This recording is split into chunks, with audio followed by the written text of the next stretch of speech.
What if the erasure of Tartaria was the greatest cover-up of the old world order?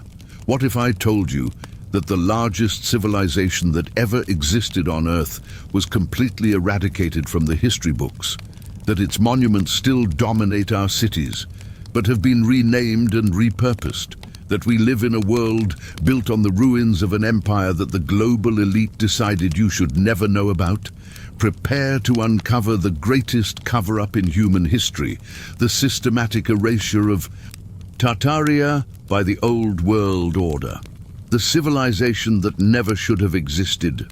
For centuries, we've been told that human history is a straight line of progress, from the Stone Age to the Bronze Age, from feudalism to capitalism, from sail to steam. A clean, organized narrative where every empire has its place and every technology its time.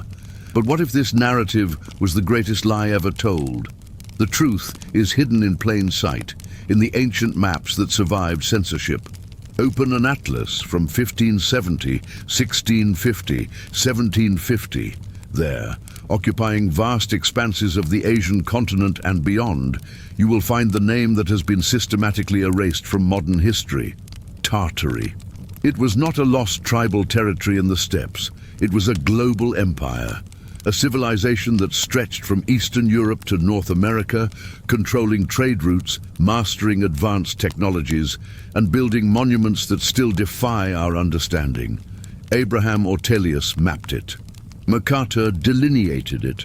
Marco Polo described it. Hundreds of cartographers and explorers documented its existence for over 3 centuries.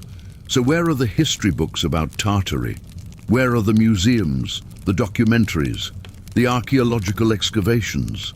The answer is simple and terrifying. They were erased, purposely, systematically, by an elite who decided that humanity should never know its true past.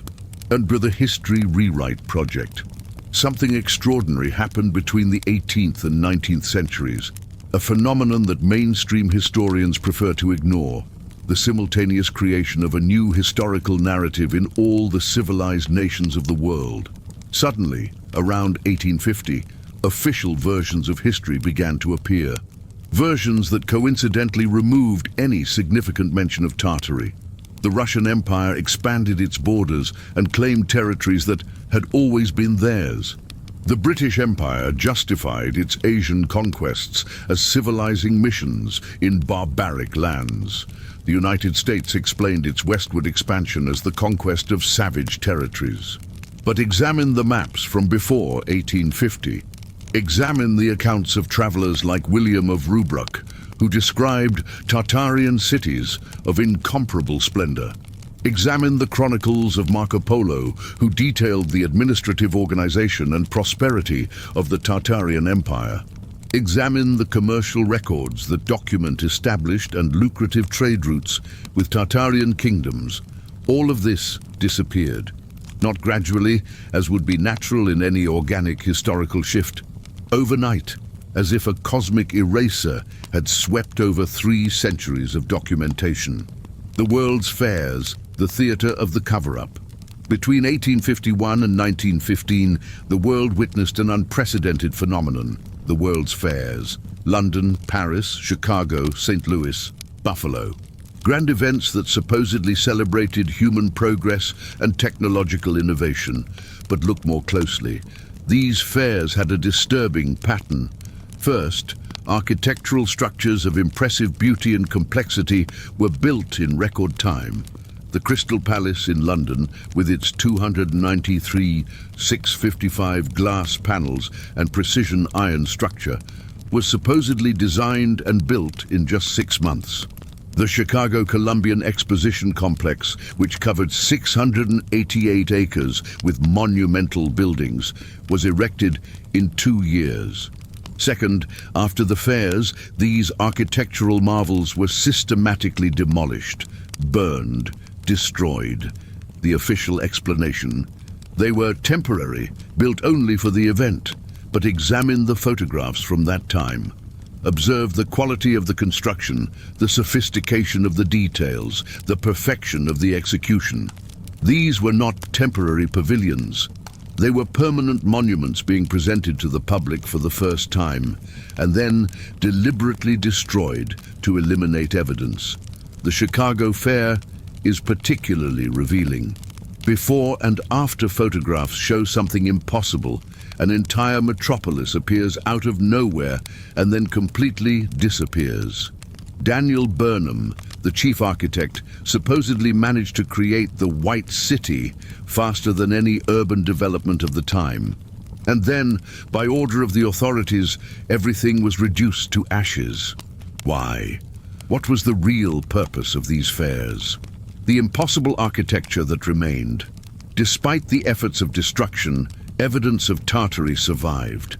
It is hidden in plain sight in the cities you know, renamed and repurposed by the New World Order. Look at St. Isaac's Cathedral in St. Petersburg. Its red granite columns weigh 114 tons each. The technology to erect these columns with millimeter precision officially did not exist in 1818, when construction supposedly began. Nevertheless, there they are, defying official chronology. Examine the United States Capitol. Its cast-iron dome weighs 4,154 tons and was positioned with a precision that defies the engineering of the era. But look more closely. The building's foundations reveal construction techniques that predate its official construction date by centuries. Walk through the streets of Manhattan and notice something that no one wants you to realize. The basements of historic buildings have ornate windows, grand entrances, and elaborate decorations. These were not basements. They were entire floors of majestic buildings, now buried under feet of sediment. The question no one wants to ask is, where did this sediment come from, and why did it appear simultaneously in cities around the world? The Great Global Mud Flood. Between 1750 and 1850, something catastrophic happened on a planetary scale. It was not a flood of water, as in ancient myths. It was a flood of mud. Evidence of this event is preserved in every major city in the world. In London, Victorian buildings have their first floors completely buried. In Paris, the foundations of the Palais Garnier reveal much older and more sophisticated structures. In San Francisco, photographs from before the 1906 earthquake show a city literally emerging from the earth, not being built on it. This was not a natural event. It was the result of a war. A global war between the Tartarian civilization and the forces that would come to form the Old World Order. Tartarian technology was based on free energy, extracted from the Earth's own atmosphere. Its cities were powered by a global network of towers and domes that captured and distributed natural electromagnetic energy. There was no need for coal, oil, or fossil fuels. It was a civilization of abundance, where energy was free and unlimited. But this technology represented an existential threat to the plans of the emerging elite. How to control a population that had access to free energy? How to create economic dependence in a society of abundance? How to establish monopolies when nature itself provided everything for free?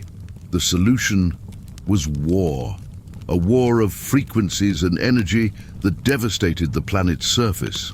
The mud flood was the direct result of this technological war, which destabilized Tartarian energy systems and caused geological changes on a global scale.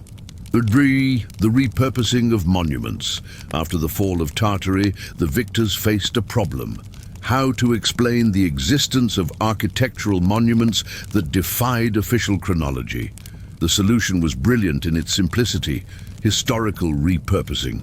The Moscow Kremlin, built with impossibly precise Tartarian techniques, was renamed as the seat of Russian power. St. Basil's Cathedral, with its sacred geometry and perfect mathematical proportions, was attributed to 16th century Russian architects. The palaces of St. Petersburg, with their impossible heating systems for the time, were credited to the Tsars. In America, the process was even more audacious.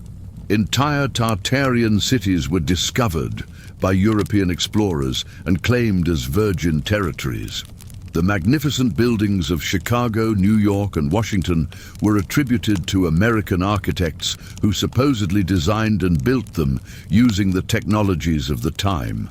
The Eiffel Tower is a perfect example of this repurposing.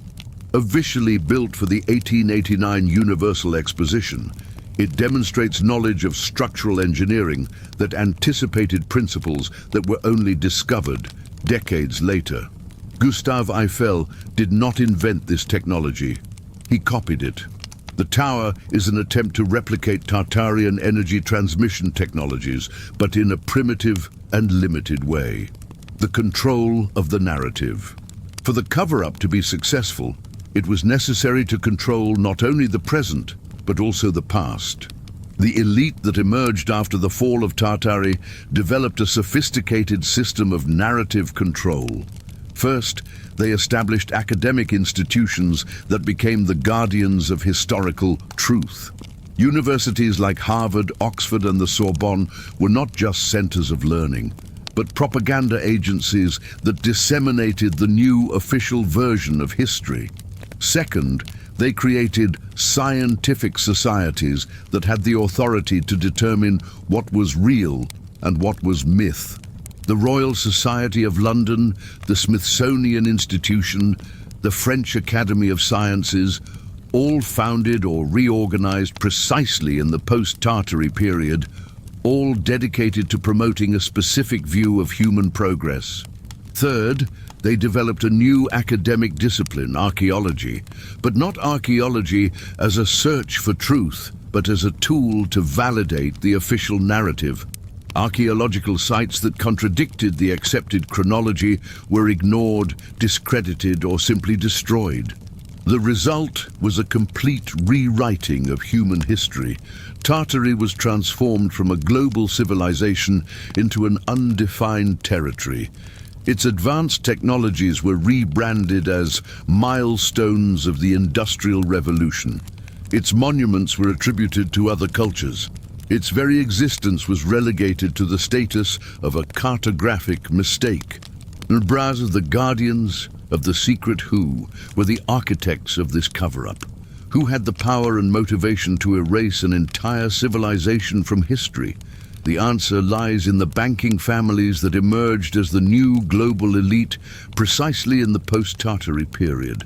The Rothschilds, who built an international financial empire exactly when Tartary disappeared from the maps. The Rockefellers, who monopolized the oil industry precisely when Tartarian free energy was forgotten. The Morgans, who controlled the American banking system exactly when the Tartarian cities of America were repurposed. These families did not just benefit from the fall of Tartary, they orchestrated it.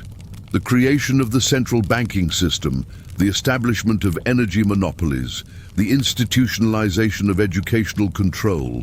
All these elements were implemented as part of a larger plan to keep humanity in perpetual dependence. Tartary represented everything the New World Order needed to destroy: free energy, decentralization of power, technological autonomy, and widespread prosperity. It was a world where central banks were unnecessary, where energy monopolies were impossible, where centralized control was irrelevant. That's why it had to be erased, not just physically but mentally. The very memory of its existence had to be eradicated so that the new order could establish its dominion. And it worked. For more than 2 centuries, humanity has accepted a version of history that justifies our dependence, our scarcity, our subordination to systems that keep us perpetually in need. But the truth, as always, is more persistent than the lie. And it is beginning to emerge from the shadows where it was buried. The question we must ask is not whether Tartary existed. The evidence is undeniable. The question is, why was its existence hidden from us? And what else is being hidden from us? The journey through the greatest cover-up in human history is just beginning. Imagine for a moment that you discover that the energy scarcity that defines our civilization is completely artificial. That we live in a world where energy could be free, abundant, and accessible to everyone, but that this technology was deliberately suppressed. That every electric bill you pay, every dependence on oil, every energy crisis that plagues nations is the result of a decision made 2 centuries ago by a group that decided humanity should remain eternally dependent. Welcome to the second act of history's greatest conspiracy, the destruction of Tartarian free energy technology and its replacement by a system of controlled scarcity. The documents that survived the fire. Not all records of Tartary were destroyed. Some documents survived, hidden in obscure archives, private libraries, and collections that escaped the systematic purge. And what they reveal is revolutionary. The Vatican's secret archives contain detailed maps of Tartarian trade routes that stretch from Constantinople to Beijing, passing through cities that officially never existed. These maps, dated 1650, show not only cities but also a complex network of towers and structures that connected the entire Asian continent. In the imperial libraries of Vienna, diplomatic letters from 1750 refer to commercial negotiations with His Majesty, the Great Khan of Eastern Tartary, detailing agreements on the supply of etheric energy to light up European cities.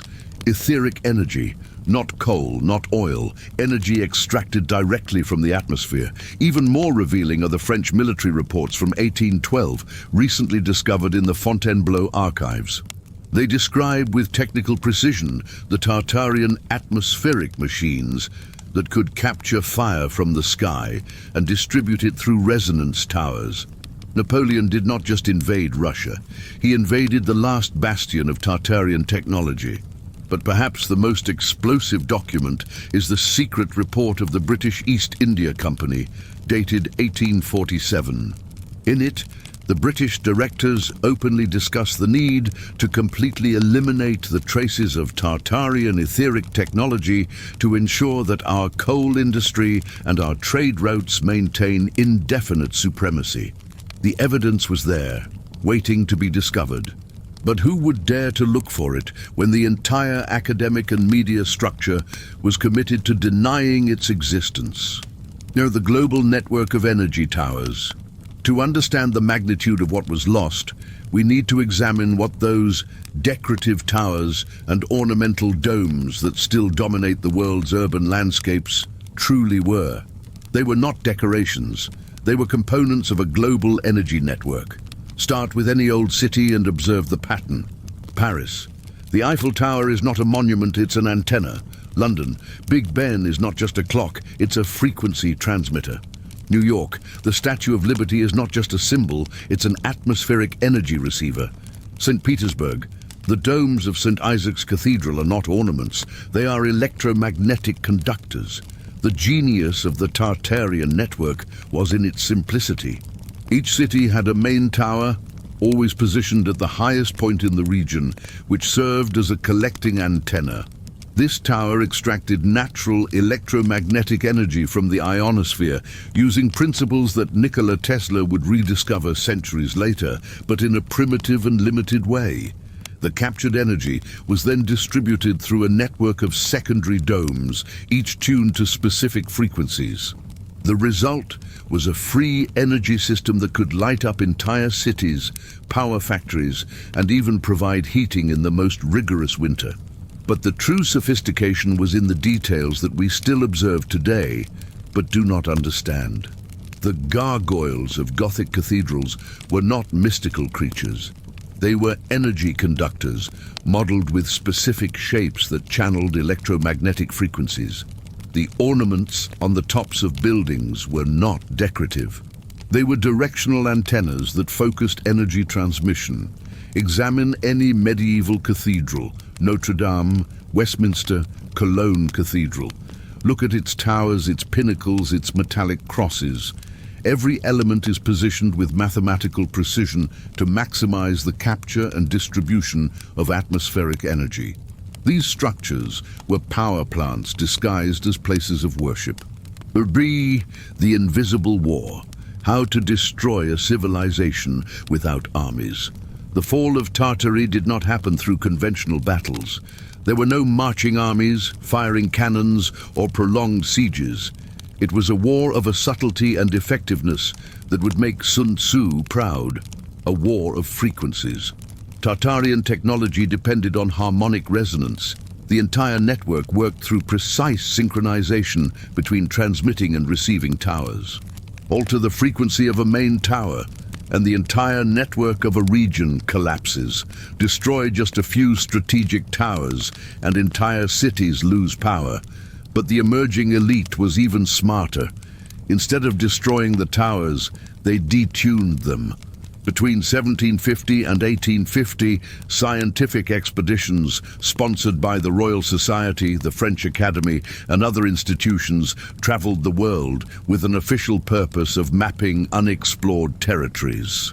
In reality, these expeditions systematically identified and sabotaged the control points of the Tartarian network.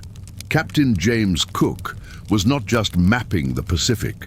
He was identifying Tartarian transmission towers on the islands and installing interference devices that gradually destabilized the entire oceanic network. Alexander von Humboldt was not just exploring South America. He was documenting the exact location of free energy installations for later neutralization. The Lewis and Clark expedition through North America had a much more sinister purpose than official exploration. They were systematically mapping and deactivating the Tartarian energy network that powered the cities of the American interior. That's why the cities they discovered were already there, completely built, just waiting to be repurposed. The mud flood, the final geological weapon. When the gradual destabilization of the network was not enough to completely destroy the Tartarian civilization, the elite resorted to the nuclear option of the time: geological warfare. The Tartarian energy network did not just capture energy from the atmosphere, it also stabilized the Earth's crust itself through resonance frequencies that maintained tectonic balance. When this network was sabotaged in a coordinated and simultaneous way, the consequences were catastrophic. What mainstream historians call the Little Ice Age between 1780 and 1850 was not a natural climate phenomenon. It was the direct result of the destabilization of the global Tartarian energy network. Without electromagnetic stabilization, climate patterns collapsed, glaciers shifted, and vast quantities of sediment were mobilized. But the final blow was even more devastating. Documents discovered in the archives of the British East India Company reveal references to controlled flooding operations carried out between 1840 and 1850. Using their knowledge of the Tartarian network, the elite managed to cause the coordinated collapse of natural dams and drainage systems around the world. The result was the global mud flood.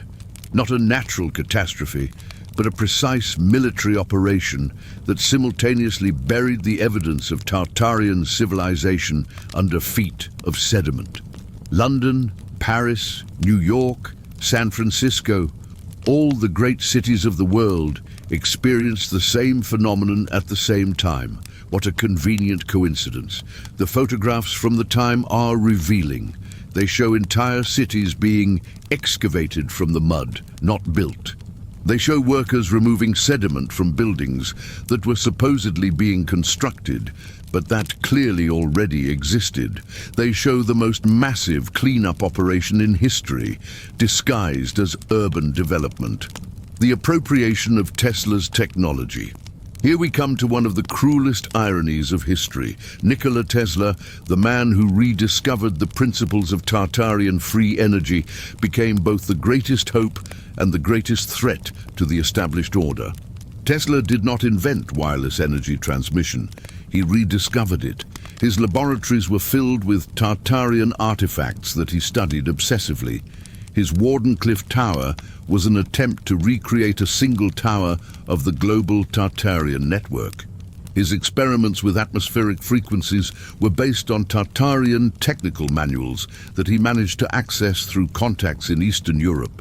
But Tesla made a fatal mistake. He underestimated the power and determination of the financial elite.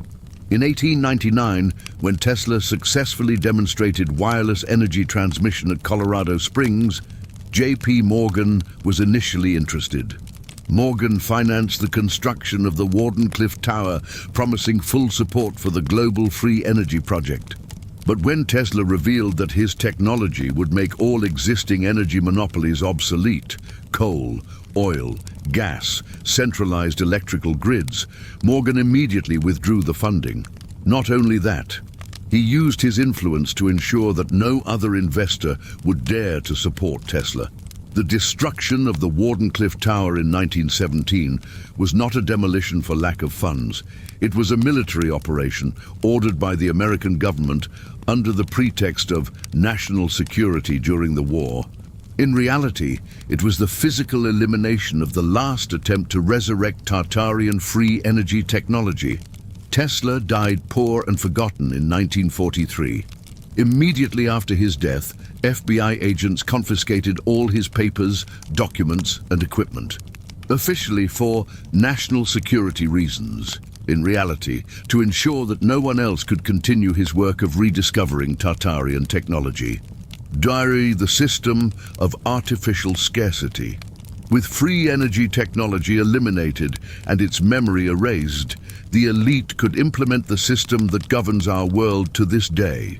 The system of artificial scarcity. Think of the diabolical genius of the scheme. Instead of a civilization with free and abundant energy, where poverty would be impossible and dependence non-existent, they created a world based on scarce and centrally controlled fossil fuels. Oil is not just an energy source. It is a tool of geopolitical control. Entire countries can be dominated by controlling their access to oil. Economies can be destroyed by manipulating energy prices. Populations can be kept in perpetual dependence through energy scarcity. John D. Rockefeller did not become the richest man in the world by chance. His Standard Oil was created precisely in the post-Tartary period, filling the vacuum left by the destruction of free energy. The Rockefeller Empire was built literally on the ruins of Tartarian civilization. The same pattern was repeated worldwide. In England, the coal barons consolidated their monopolies exactly when the last Tartarian towers were deactivated. In Germany, chemical cartels emerged to fill the void left by the eliminated free technology. In France, gas and electricity companies were founded to replace the destroyed free energy network. Education as a tool for amnesia. To keep the system of scarcity working, it was essential that each new generation be educated in the new official narrative. The elite could not afford to let anyone question why we live in a world of scarcity when abundance had been possible. The creation of the mandatory and standardized educational system was not a social advancement. It was an operation of mass mental control. Examine when the world's main universities and educational systems were founded. Harvard completely reorganized its curriculum in 1850. Oxford established its modern history departments in 1850. The Sorbonne created its social sciences faculties in 1850. The coincidence is impossible to ignore. These departments had a specific purpose: to establish and maintain the official narrative about human progress. A narrative that justified the transition from a world of free energy to a world of scarcity as a natural evolution of civilization.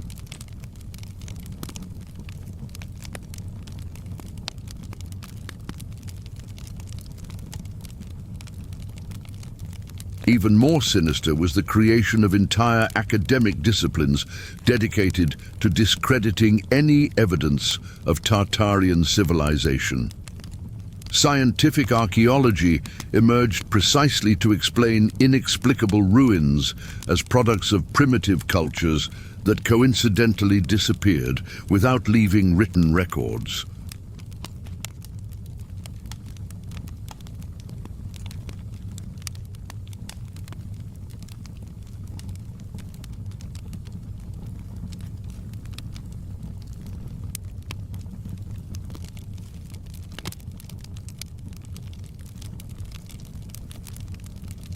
Cultural anthropology was developed to classify any advanced technology found at ancient sites as a coincidence or imitation of techniques that were only invented in the post-Tartary period.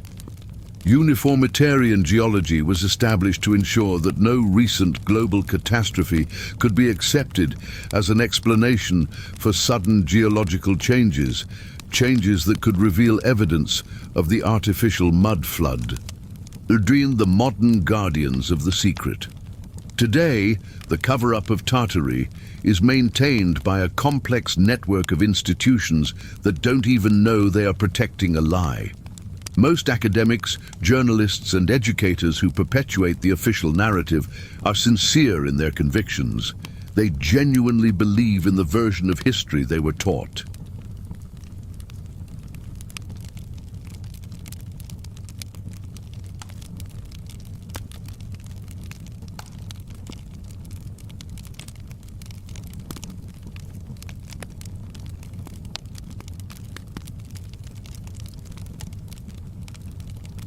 But at the top of the pyramid, in the foundations that finance historical research, in the publishers that print textbooks, in the organizations that determine educational curricula, the truth is known and carefully guarded. The Rockefeller Foundation does not finance archaeological excavations for the love of science. It finances them to control what is discovered and how it is interpreted.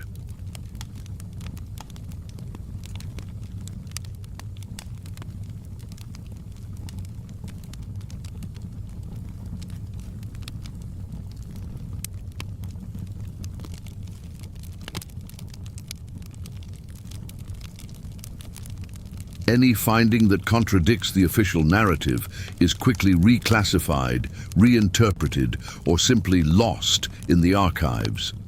The Smithsonian Institution is not a museum dedicated to preserving history.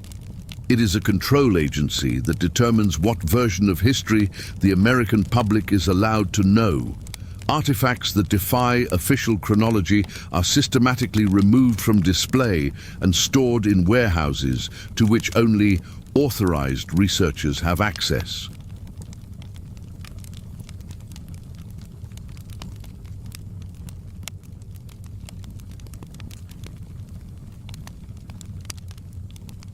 The great academic publishers, Oxford University Press, Cambridge University Press, Harvard University Press, do not publish knowledge. They publish propaganda disguised as scholarship.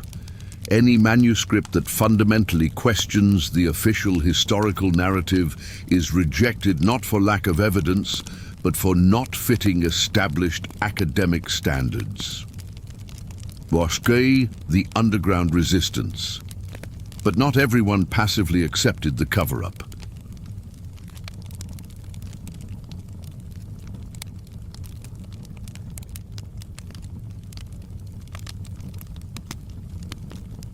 Over the past 2 centuries, an underground resistance has preserved fragments of the truth, waiting for the right moment to reveal it.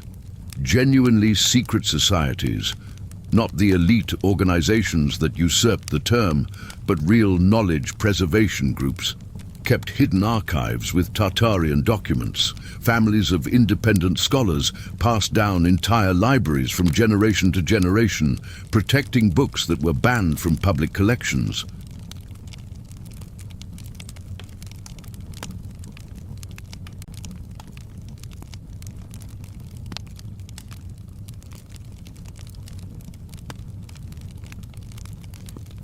Isolated inventors continued experimenting with free energy principles, always careful not to attract too much attention. Some managed to develop functional devices, but were quickly silenced through forced patent buyouts, legal threats, or convenient accidents. Independent researchers dedicated their lives to documenting architectural and historical anomalies that contradict the official narrative.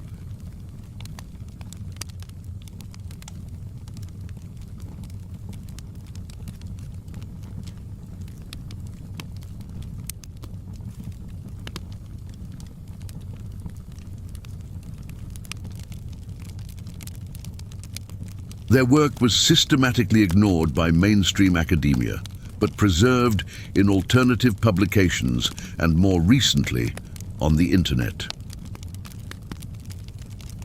The digital age and the awakening. The internet changed everything. For the first time in 2 centuries, suppressed information could circulate freely without passing through the filter of elite-controlled institutions. Historical photographs that were locked in private archives were digitized and shared.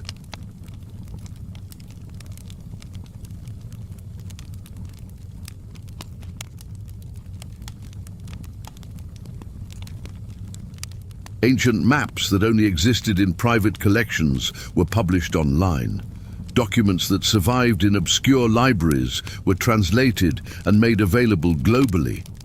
Most importantly, independent researchers around the world could finally collaborate, comparing evidence and building a coherent picture of the suppressed truth.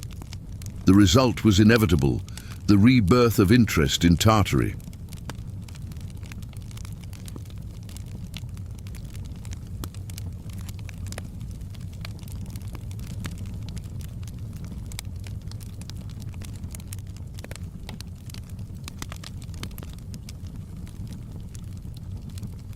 A new generation of investigators, free from traditional academic constraints, began to ask the questions that had been forbidden for 2 centuries, and the answers they are finding are revolutionary. Free energy technology is not science fiction, it is suppressed reality. The advanced global civilization is not a conspiracy theory, it is hidden history. The elite's control over energy and information is not paranoia, it is documented strategy.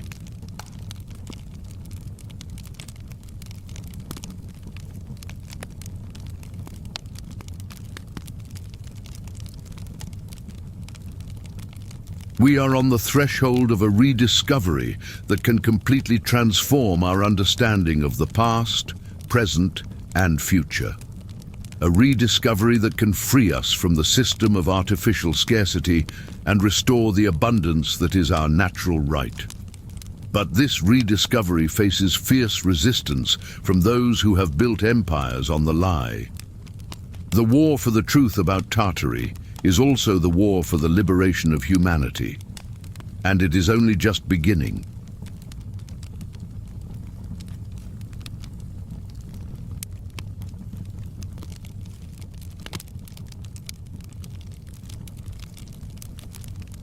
Have you ever really stopped to observe the city where you live? Not just looking distractedly as you rush to work, but truly seeing it. If you do, if you allow your eyes to question what you've been taught to accept without question, you will discover something disturbing. You are living in a museum of a civilization that officially never existed. The evidence of Tartary is not buried in remote archaeological sites.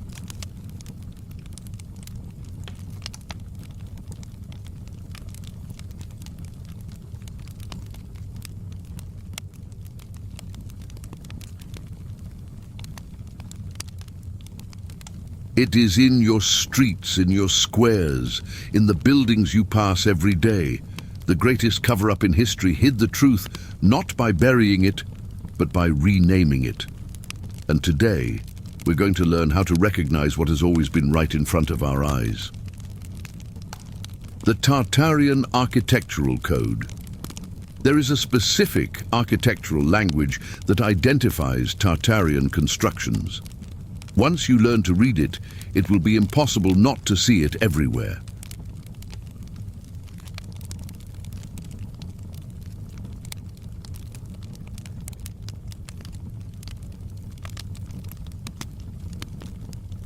It's like discovering a secret message written in code on all the monuments of your city. First mark: the impossible proportion. Tartarian buildings always violate normal human scale. Their doors are 4, 5, even 6 meters high. Their windows begin where the second floor of a modern building would be. Their ceilings soar to heights that make humans look like insects.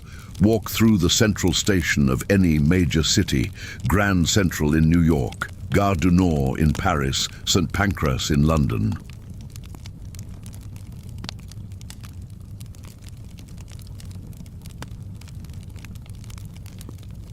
Observe the proportions. Why build railway terminals with the grandeur of cathedrals?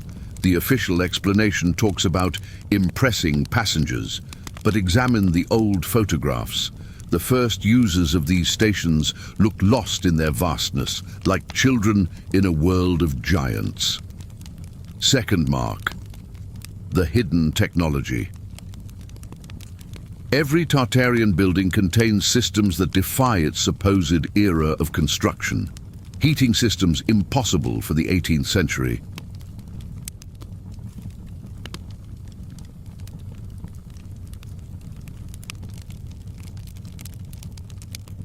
Perfect acoustics in auditoriums that were supposedly designed before the discovery of the laws of acoustic physics.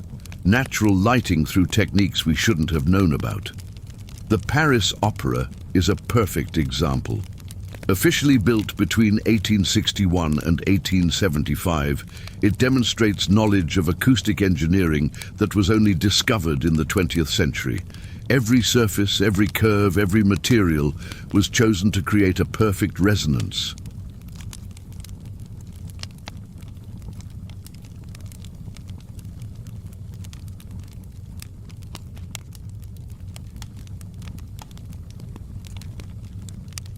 But how did Charles Garnier know acoustic principles that had not yet been formulated by official science? Third mark, the sacred geometry. Tartarian buildings incorporate advanced mathematics in their proportions.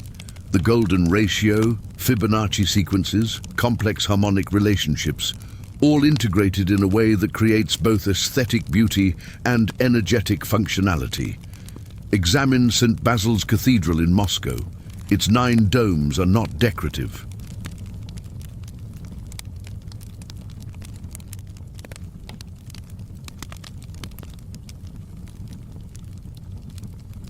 Each is positioned in precise mathematical relationships that create constructive interference patterns when they function as antennas. The colors, which seem random, follow specific frequencies of the electromagnetic spectrum. Fourth mark, the universal burial. This is the most obvious and most systematically ignored evidence. Almost every historical building in the world has its first floors buried.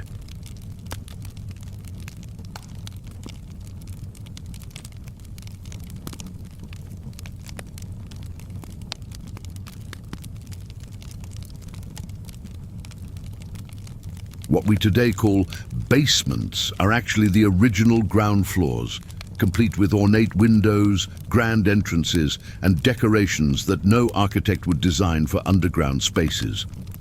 Go to any historic European city centre, London, Paris, Prague, Vienna. Go down to the subway stations and look at the walls. You will see boarded up windows, sealed doors, traces of entire buildings that are now below street level. The mud flood was not a metaphor, it was literal.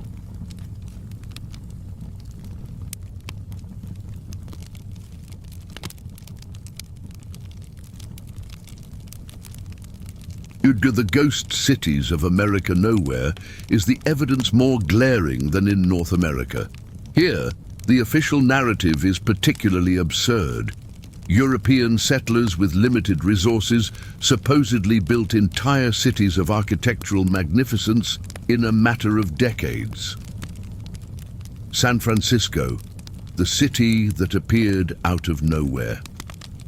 Photographs of San Francisco before the 1906 earthquake reveal a historical impossibility.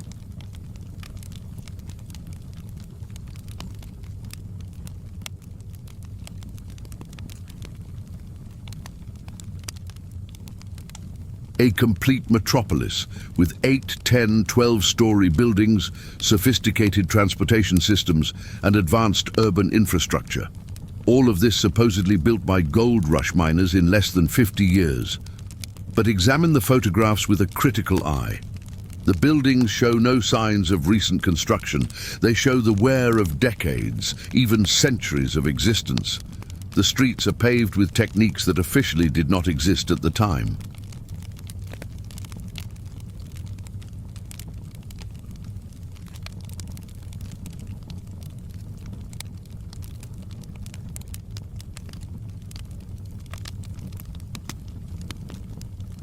The lighting systems are more advanced than any documented technology of the period. Even more revealing, after the earthquake, the photographs show workers clearing debris that consisted mainly of mud, tons of mud that buried entire buildings. How does an earthquake produce mud? The obvious answer is that it doesn't. The earthquake was used as a pretext for a cleanup operation that removed evidence of previous burial.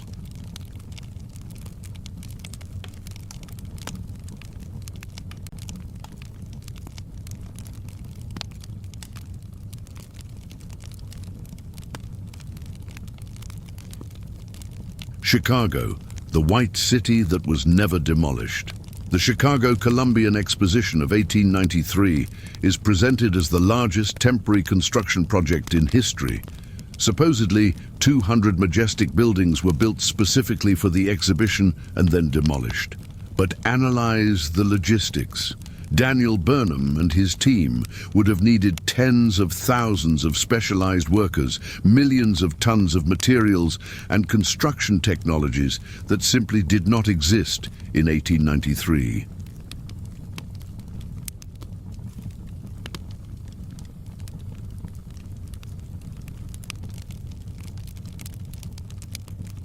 To build in 2 years what would take a decade today, even with our advanced technology. The photographs of the demolition are even more revealing. They show buildings being partially disassembled, not completely destroyed. Facades being removed, ornaments being taken apart, but basic structures remaining. Why? Because they were not temporary constructions. They were permanent Tartarian buildings that were being adapted for the new official narrative. Many of these buildings still exist.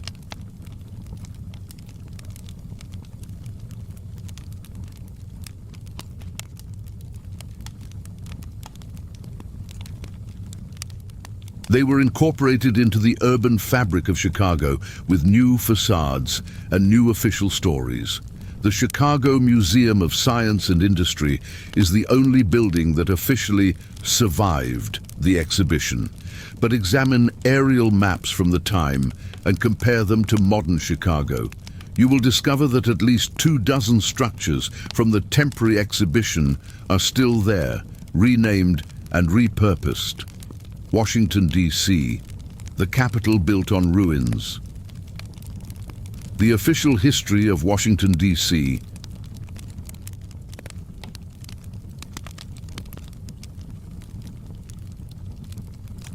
is one of the most implausible of all.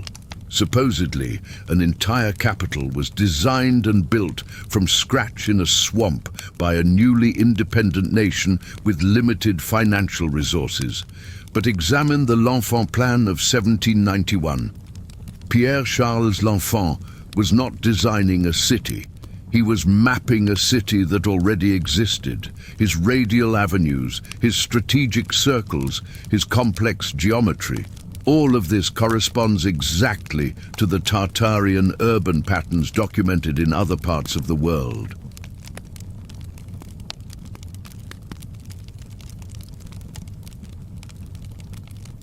Even more revealing, archaeological excavations in Washington, D.C. consistently discover foundations that predate the supposed founding of the city.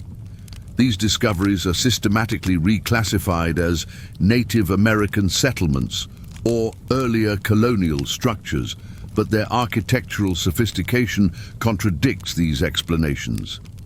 The Capitol itself demonstrates construction techniques impossible for the time.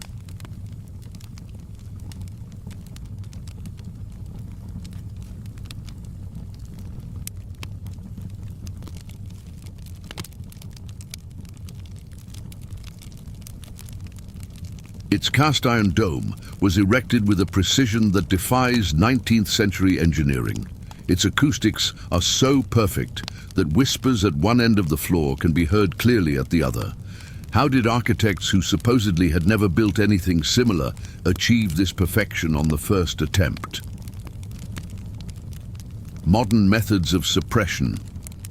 Today, the Tartarian cover-up has evolved from physical destruction to psychological manipulation.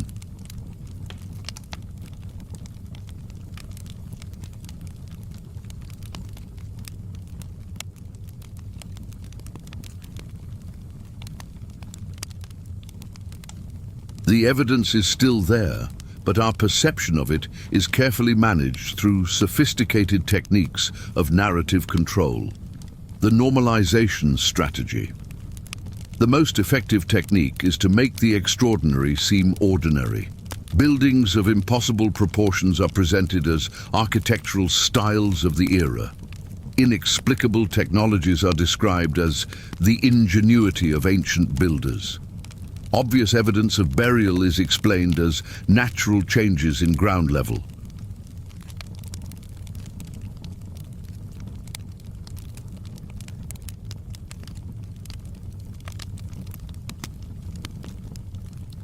Visit any municipal museum and observe how local history is told. Architectural anomalies are always minimized or ignored. Periods of sudden construction are explained through convenient prosperity booms. Advanced technologies are attributed to master artisans, who coincidentally left no records of their methods. The fragmentation technique. Related evidence is deliberately separated and presented in different contexts, preventing visitors from seeing the overall pattern.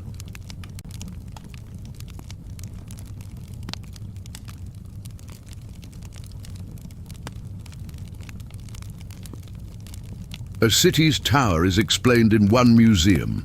Its domes are described in another. Its heating system is mentioned in a third. No one connects the dots because the dots are never presented together. The control of primary sources. Original documents that contradict the official narrative are systematically removed from public access. Libraries and archives claim that documents were lost, damaged, or transferred to other collections.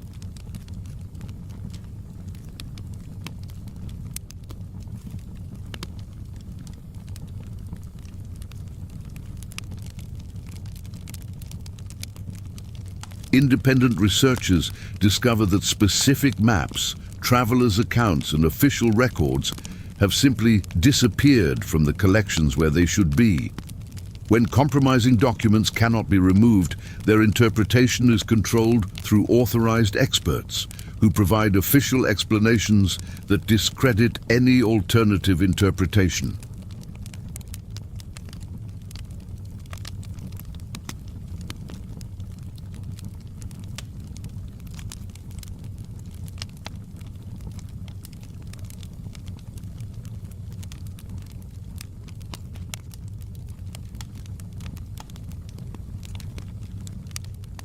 And the global disinformation network.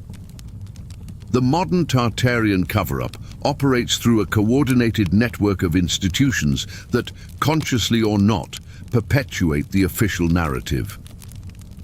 Universities, the accredited guardians. History and archaeology departments at prestigious universities serve as filters of credibility. Any research that fundamentally contradicts the official chronology is rejected not for lack of evidence, but for inadequate methodology or lack of proper peer review.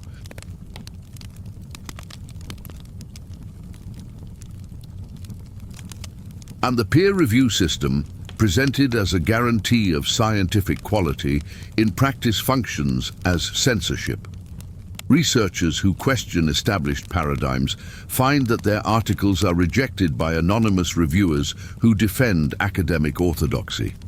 Even more insidious, Promising students who show interest in controversial issues are subtly discouraged through academic advising, limited funding opportunities, and reduced career prospects.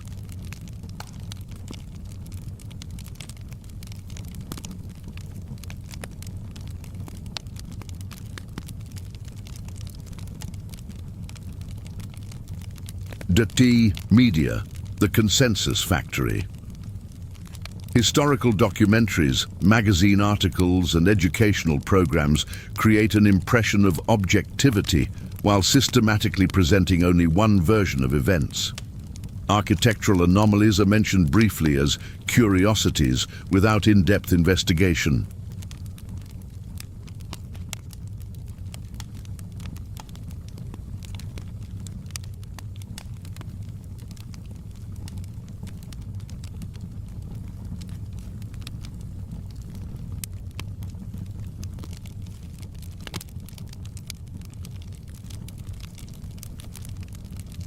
When evidence of Tartary is addressed in the mainstream media, it is invariably associated with conspiracy theories or pseudo-history, creating a Pavlovian reflex that discourages further investigation. Wikipedia, the digital oracle. Wikipedia has become the primary source of facts for billions of people. But pages related to Tartary are carefully controlled by editors who systematically remove any information that contradicts the official narrative.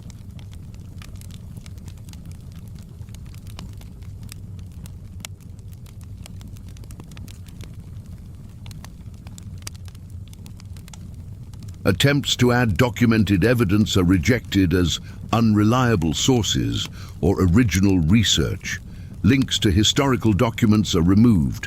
Photographs that show architectural anomalies are classified as irrelevant. The result is a sanitized version of history that directs researchers away from inconvenient questions. The cases of documented suppression. Some examples of active cover-up were so blatant that they left documentary trails, revealing how the system operates in practice.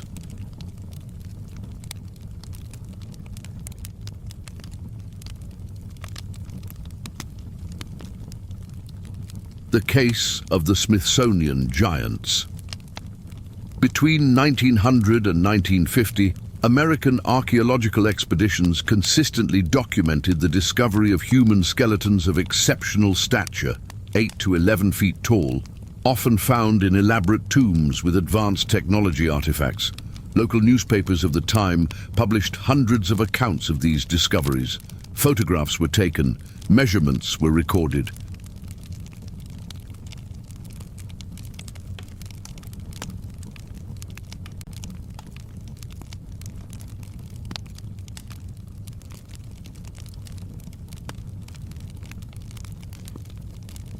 But when the skeletons arrived at the Smithsonian Institution for further study, they simply disappeared. In 1999, a lawsuit forced the Smithsonian to admit that it had lost or misplaced thousands of anomalous skeletons. The official explanation was archive reorganization and location changes. In practice, it was the systematic destruction of evidence that contradicted the official narrative about historical human height.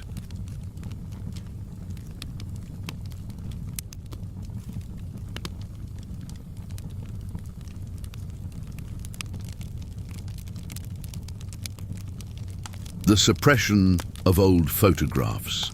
Historical photographic collections underwent systematic revisions that removed problematic images. Photographs that clearly showed evidence of burial were reclassified as construction in progress. Images that revealed advanced technologies were edited or removed entirely. The process was subtle but effective. Photographic archives were digitized, with certain images being lost during the transfer.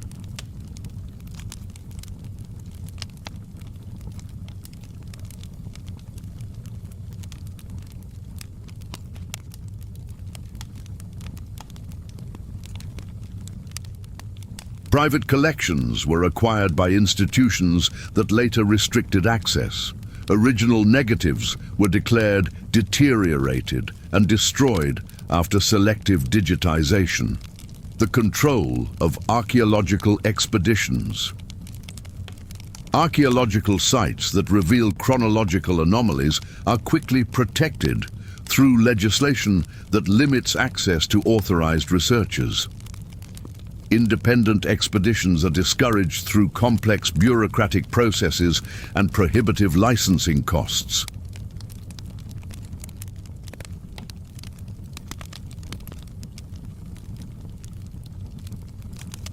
When problematic discoveries are made, they are reclassified through academic reinterpretation. Advanced structures become natural coincidences. Technological artifacts become ritual objects. Evidence of advanced civilization becomes influence from known cultures. The digital resistance and its limits. The internet initially posed a serious threat to narrative control.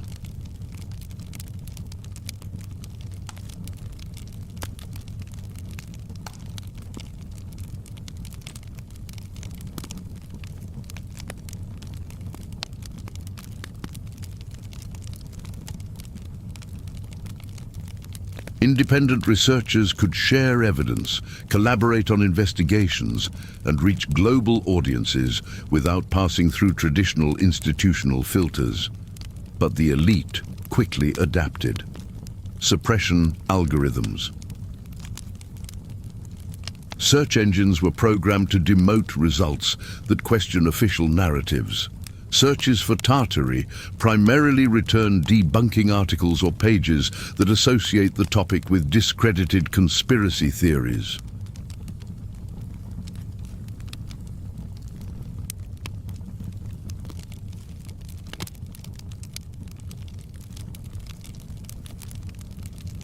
Social media platforms implemented fact-checkers that systematically label information about Tartaria as partially false or lacking context, even when the information is factually correct. Infiltration and discreditation. Online communities of Tartarian researchers were systematically infiltrated by agents who promote deliberately absurd theories. Reptilians, flat Earth, aliens, to discredit the entire area of research by association.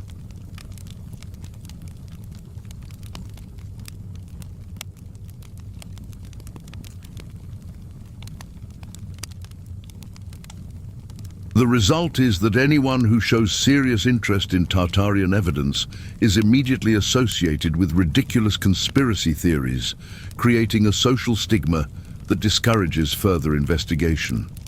Economic control. Independent researchers find that their sources of income are compromised when they address controversial topics. Content monetization is denied. Sponsors are pressured to cancel support. Professional opportunities become limited. The system does not need to censor directly.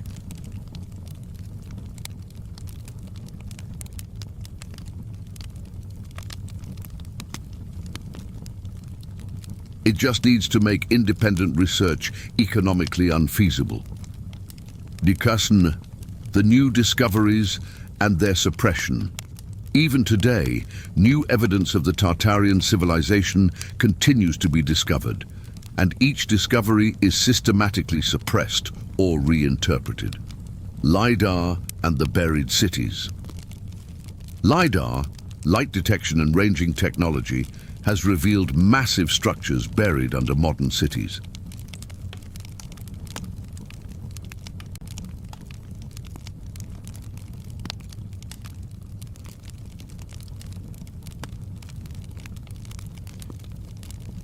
Complex geometries, tunnel networks, and entire buildings that clearly predate the official chronology.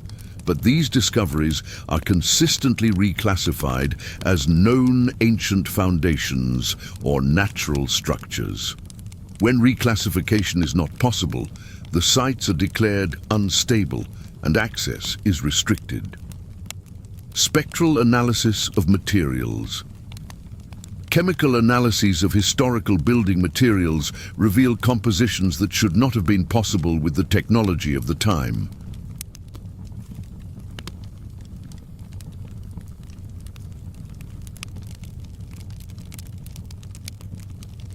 Concretes with properties superior to modern ones, metals with exceptional purity, glass with advanced optical characteristics. These results are published in obscure technical journals where they receive no public attention or are explained through lost artisanal techniques that conveniently left no records of their methods.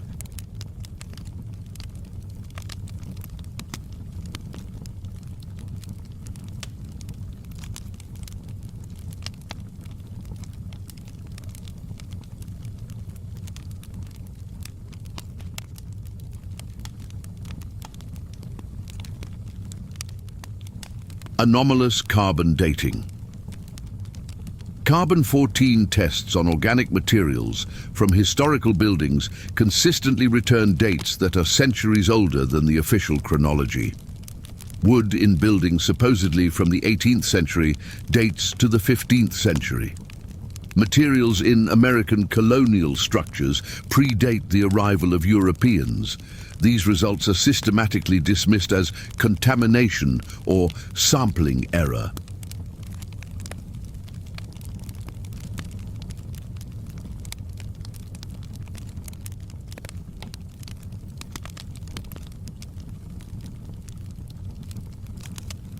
New tests are rarely allowed, and when they are, the samples are collected by experts who ensure results are compatible with the official narrative. The emerging truth. Despite all the suppression efforts, the truth about Tartary is emerging. A new generation of researchers, equipped with digital technology and freed from traditional academic constraints, is documenting evidence that can no longer be ignored. More and more people are learning to see through the matrix of disinformation.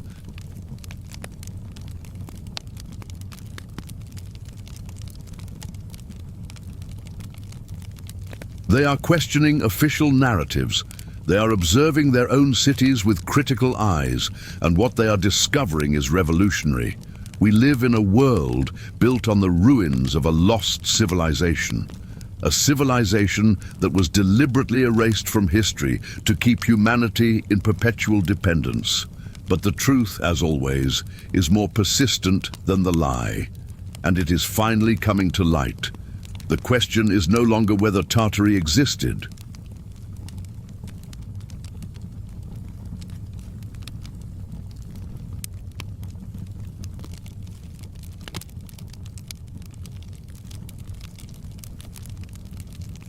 The question is, what will we do with this knowledge now that we have it? What if everything we've just discovered is just the tip of the iceberg? What if the Tartarian cover-up is just one piece of a much larger puzzle? A system of control so deep and comprehensive that it determines not only what we know about the past, but also what we can imagine about the future. We have reached the most crucial moment of this journey.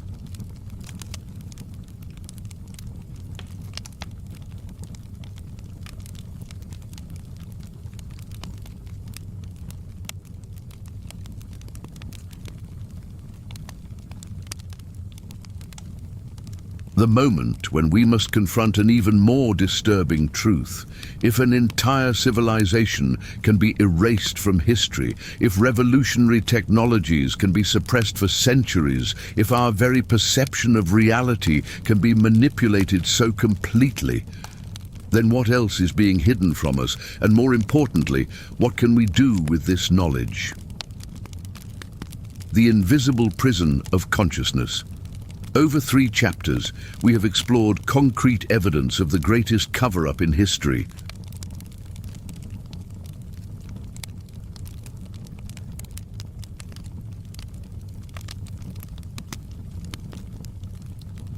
But there is a question that haunts every discovery. How was it possible to maintain a lie of such magnitude for so long?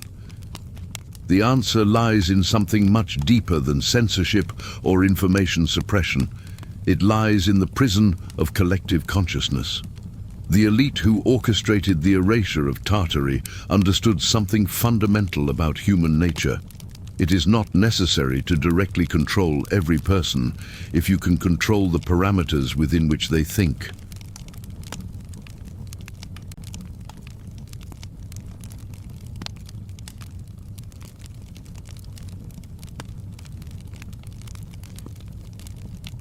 It is not necessary to censor every idea if you can define which ideas are reasonable to have. For 2 centuries, humanity has been conditioned to accept artificial limitations. Energy must be scarce. Technology must evolve slowly. Progress must be controlled by centralized institutions. Knowledge must be validated by established authorities.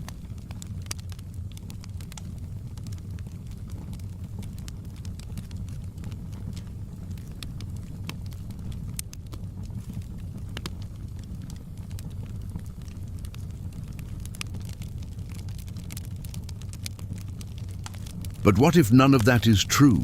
What if we live in a world of artificial abundance converted into scarcity? What if our technological potential is being deliberately limited?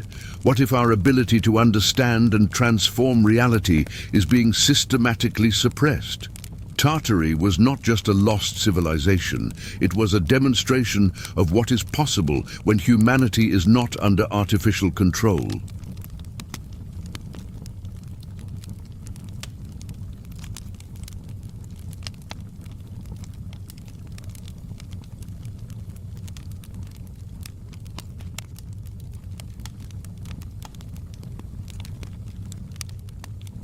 It was an example of a society that had transcended the limitations we now consider natural and inevitable. What we really lost.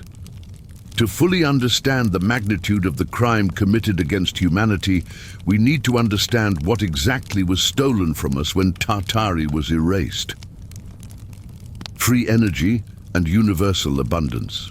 Free energy technology was not just a convenience, it was the key to a completely different form of social organization.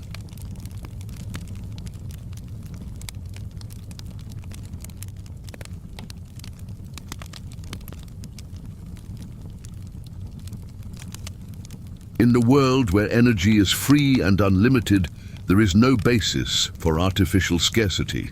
There is no need for destructive competition for resources. There is no justification for poverty or deprivation. Imagine a civilization where every person has unrestricted access to the energy needed for all their basic needs, where food production, heating, transportation, and manufacturing are not limited by energy costs.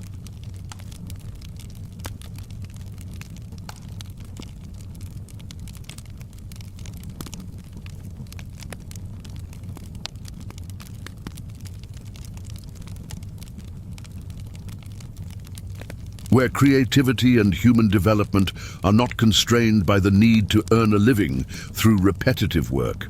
This is not utopia, it was reality in Tartary. And it could be reality again if the technology had not been systematically suppressed. The decentralization of knowledge. The global Tartarian energy network also represented a decentralized knowledge network.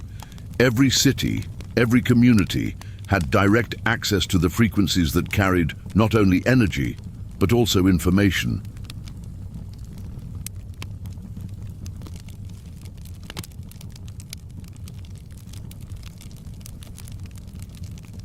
It was a world where entire libraries could be transmitted instantly through electromagnetic waves, where scientific and technical knowledge was shared freely among all regions of the planet, where education was not controlled by centralized institutions, but emerged naturally from informational abundance.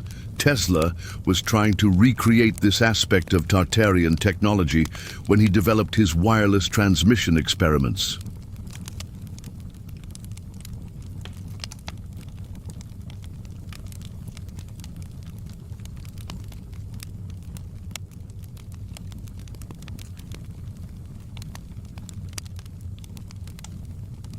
He envisioned a world where every person could access all human information through portable devices connected to the global energy network.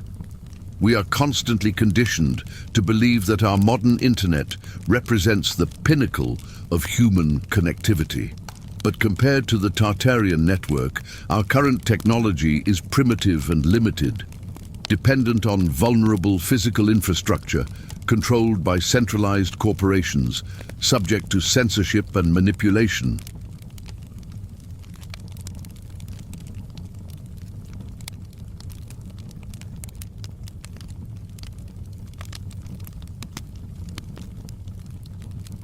Harmony with natural cycles. The Tartarian civilization had developed technologies that worked in harmony with the natural rhythms of the planet, not against them. Its cities were designed to amplify natural telluric energies. Its architecture was tuned to cosmic and terrestrial frequencies. It was a civilization that understood something we have completely lost, that the most advanced technology is not the one that dominates nature, but the one that integrates with it.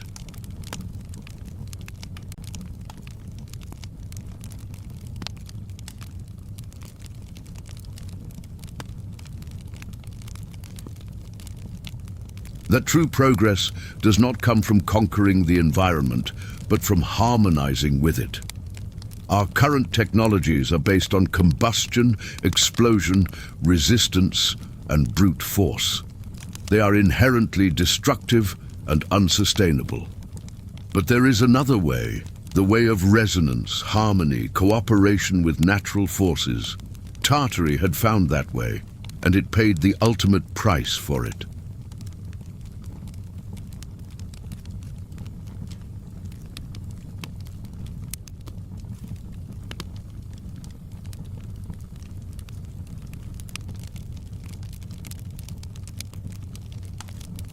The elite and the fear of obsolescence. To understand why Tartary was destroyed, we need to understand what it represented to the emerging power structures of the 18th and 19th centuries. Tartarian technology made all traditional forms of social and economic control obsolete.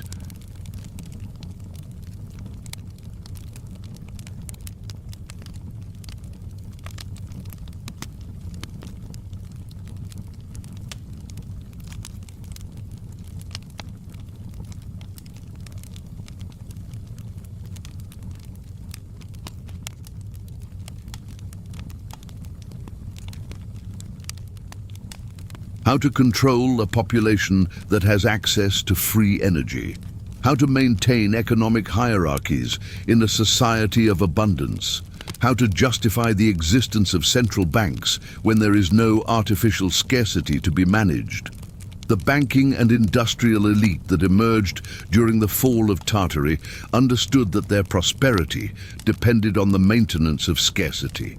Their fortunes were based on the control of limited resources: coal, oil, metals, land.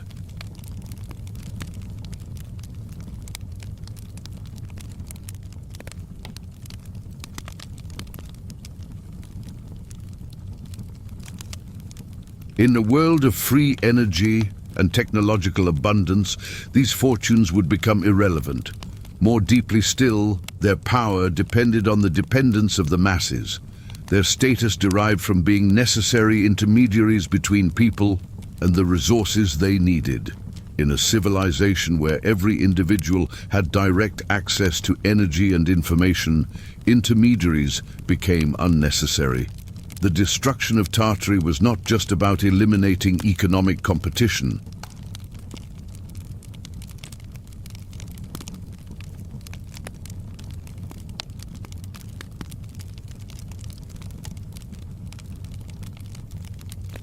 It was about preserving the very relevance of a parasitic class that had understood that their future depended on keeping humanity artificially limited. The modern control system, the world created on the ruins of Tartary, was not an accident. It was a deliberate project to maximize control and minimize human potential. The scarcity paradigm. Our entire modern economy is based on the premise of scarcity. Resources are limited, energy is expensive, knowledge is property, time is money.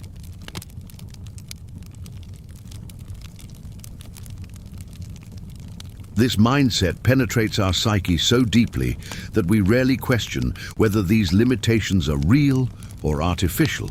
But when you understand that free energy is technologically possible, that resources can be abundant through appropriate technologies, that knowledge grows when shared, the entire scarcity paradigm is revealed as a carefully maintained illusion. The fragmentation of knowledge. Modern academic specialization is not just a matter of educational efficiency.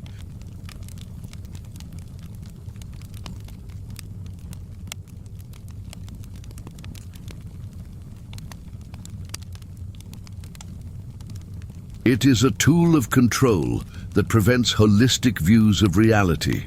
Physicists do not study history. Historians do not study archaeology. Archaeologists do not study engineering. Engineers do not study electromagnetic frequencies. Each specialist becomes an expert in a small part of the puzzle, but no one is authorized to see the complete picture.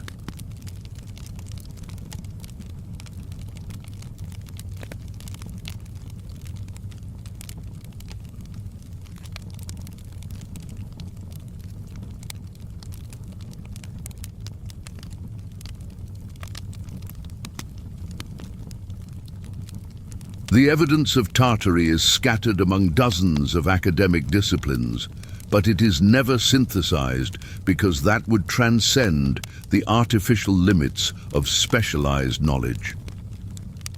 Education as domestication.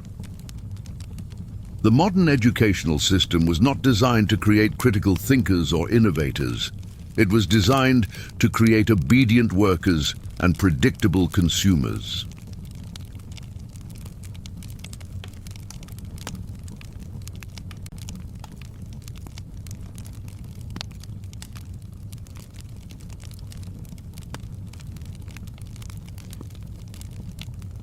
Students are conditioned to accept authority, memorize approved information, and avoid questions that transcend established parameters.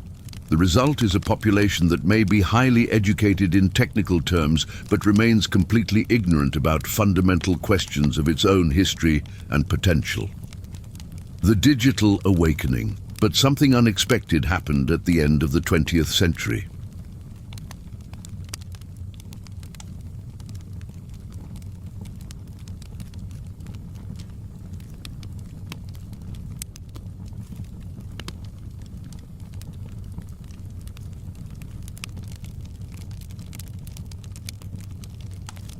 The same elite that had destroyed the Tartarian free information network inadvertently created a new network that escaped their initial control: the Internet.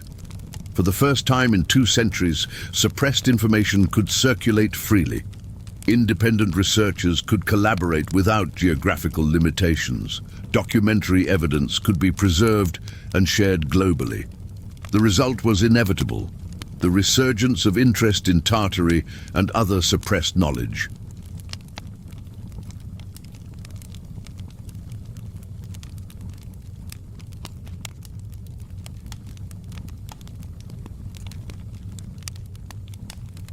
The convergence of evidence.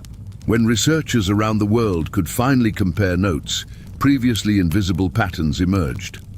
Local architectural anomalies were revealed to be global phenomena. Impossible technologies were shown to be consistent across different cultures. Official chronologies began to crumble under the weight of contradictory evidence. The Internet not only allowed the sharing of suppressed information,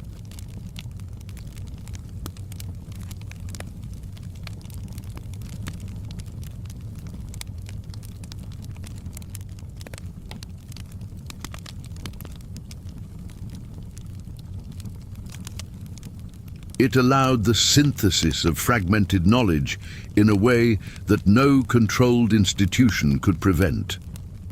The democratization of research. Digital tools put research capabilities previously limited to academic institutions into the hands of independent investigators. High-resolution historical photographs became accessible. Ancient maps were digitized. Archived documents were made available online.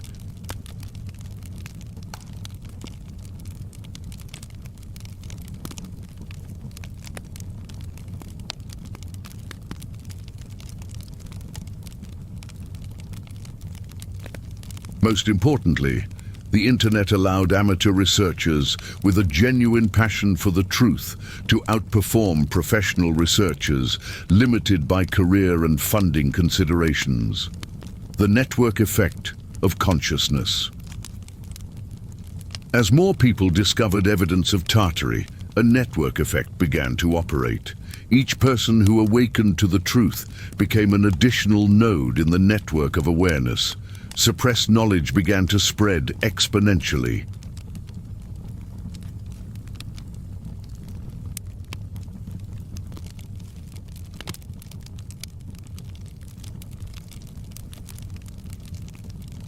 The elite quickly recognized the threat and implemented countermeasures, suppression algorithms, fact-checkers, infiltration of research communities. But the genie was already out of the bottle. The elite's response: total control or collapse. Confronted with humanity's accelerated awakening to suppressed truths, the elite faces an existential choice: implement total control or accept the irreversible loss of their dominion.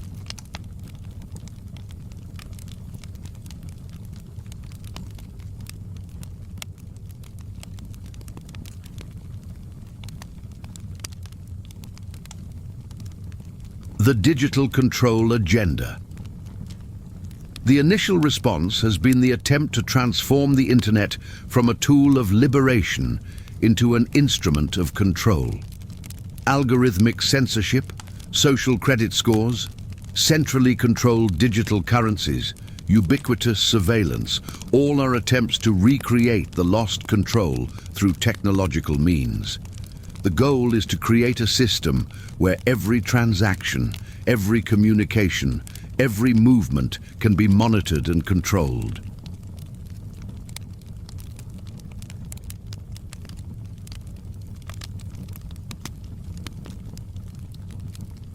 Where dissent becomes impossible because all resources for survival are digitally controlled. The strategy of perpetual crisis. Pandemics, wars, economic collapses, climate emergencies, a seemingly endless series of crises that justify temporary control measures that are never reversed. Each crisis expands the powers of the state and reduces individual freedoms. A panicked population is a controllable population.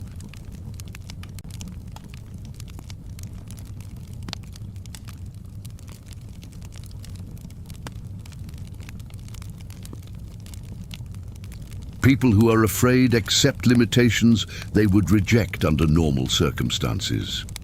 The weapon of division.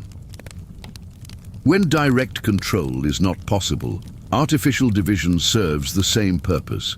Left versus right, vaccinated versus unvaccinated, nationalists versus globalists, any division that prevents unification against the true common enemy.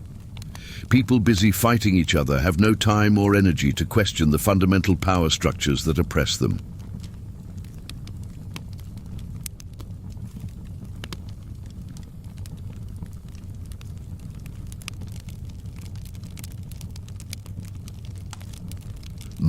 Dun, the potential for rebirth. But the story is not over. In fact, we are at the beginning of one of the most important periods in human history. A period where our species must choose between permanent technological slavery or a rebirth into a level of freedom and abundance that transcends even Tartary. The technological rediscovery. Independent inventors around the world are rediscovering free energy technologies.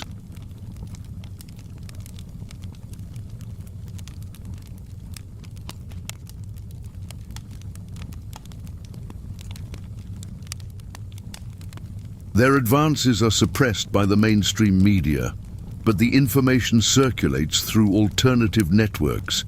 Each discovery builds upon previous discoveries. We are on the verge of a technological revolution that could make all control structures based on energy scarcity obsolete. But this will only happen if a critical mass of people understands and supports these technologies.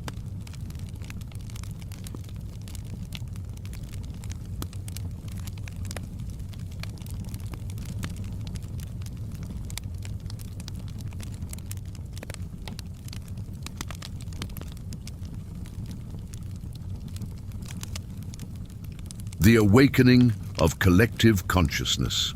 Millions of people around the world are simultaneously questioning official narratives about history, health, economics, politics. This awakening is not coordinated by any central organization. It is an emergent phenomenon of human consciousness itself. As more people recognize the extent of the manipulation they have been subjected to, they become immune to future attempts at control.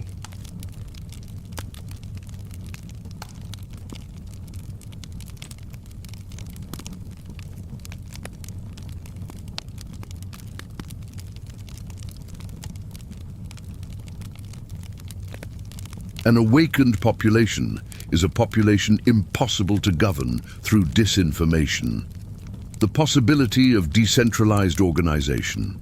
Blockchain and cryptographic technologies offer possibilities for social organization that transcend both capitalism and socialism, globally connected but locally independent autonomous communities. An economy based on abundance, not scarcity. These are not utopian fantasies.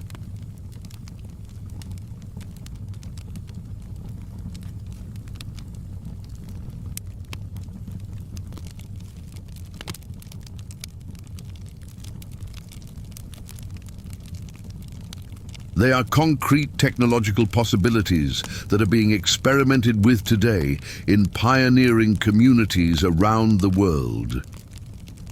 The individual and collective choice. We have reached the point where each person must make a fundamental choice: continue living in the artificial reality created by the elite, or awaken to the true potential of the human experience. The courage to see. The first step is to develop the courage to see.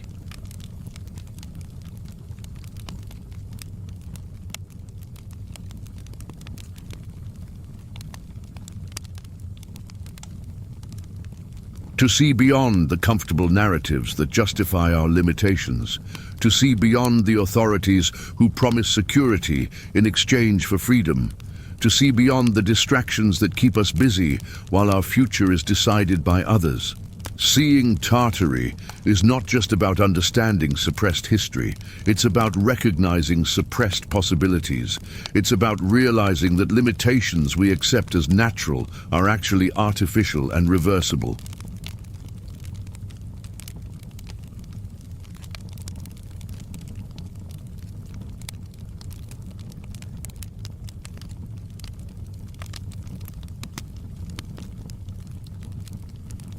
The responsibility of knowledge.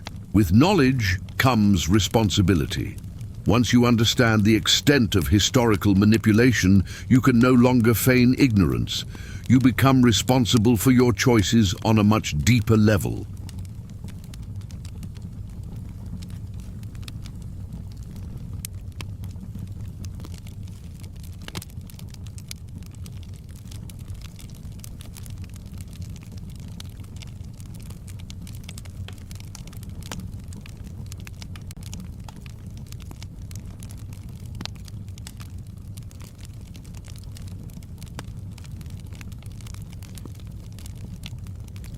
Will you continue to participate in systems you know are based on lies? Will you continue to support institutions you know are suppressing the truth? Will you continue to accept limitations you know are artificial? The power of collective choice. No elite, no matter how powerful, can control a population that collectively refuses to be controlled. Every system of domination depends on consent. even if obtained through manipulation.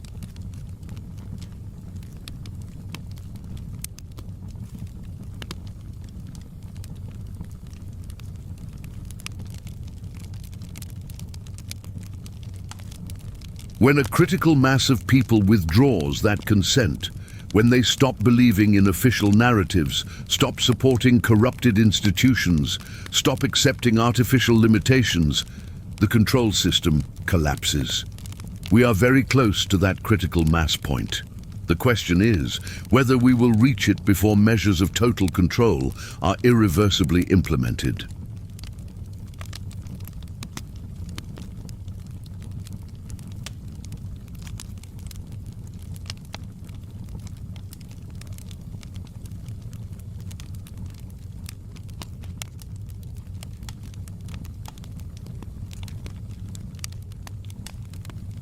D, the vision of a possible future. If humanity chooses the path of awakening instead of the path of submission, what kind of future is possible? A civilization of abundance. Imagine a world where free energy makes material poverty impossible, where every person has access to the resources needed not only to survive but to prosper creatively, where work becomes artistic expression instead of economic necessity.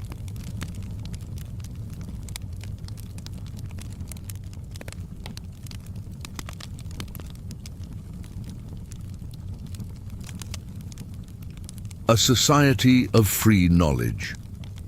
Imagine a civilization where all human knowledge is accessible to everyone, where education is exploration guided by curiosity, not indoctrination controlled by curricula, where science is an open investigation of reality, not the justification of established paradigms. A culture of cooperation. Imagine a humanity that has understood that cooperation is more powerful than competition, that diversity is strength, not a threat.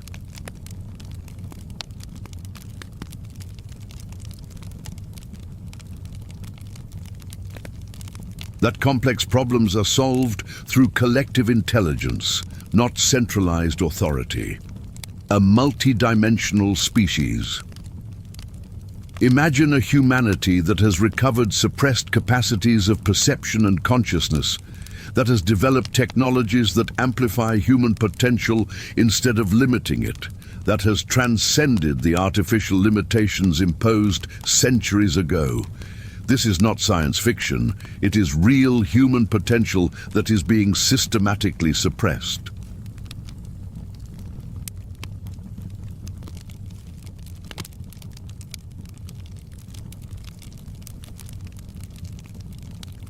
Tartaria proved it is possible.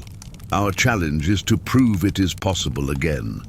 The moment of decision. We live in a unique moment in human history. A moment where technologies of total control are converging with technologies of total liberation, where collective consciousness is awakening precisely as attempts at manipulation are intensifying. The outcome is not predetermined. It depends on the choices we make now, individually and collectively.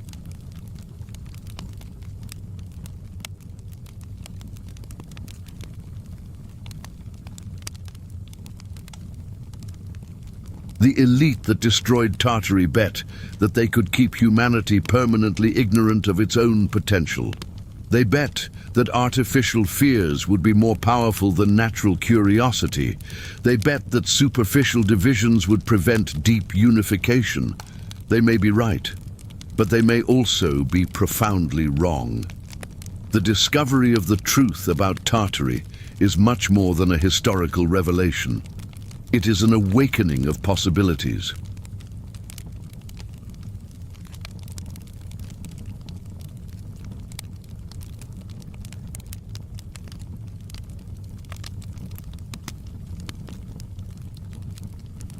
It is a reminder of who we really are and what we are capable of.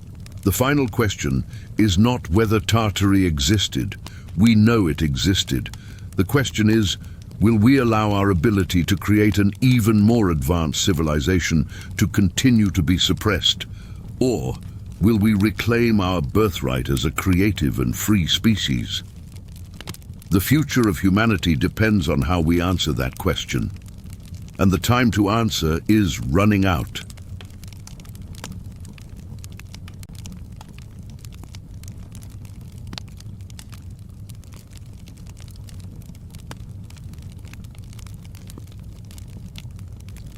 The truth about Tartary frees us not only from the past of lies, but for a future of unlimited possibilities.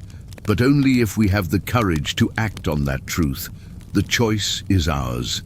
It always has been, and it always will be. What will we do with it? The journey through the greatest cover-up in human history comes to an end, but the journey to reclaim our lost potential is just beginning.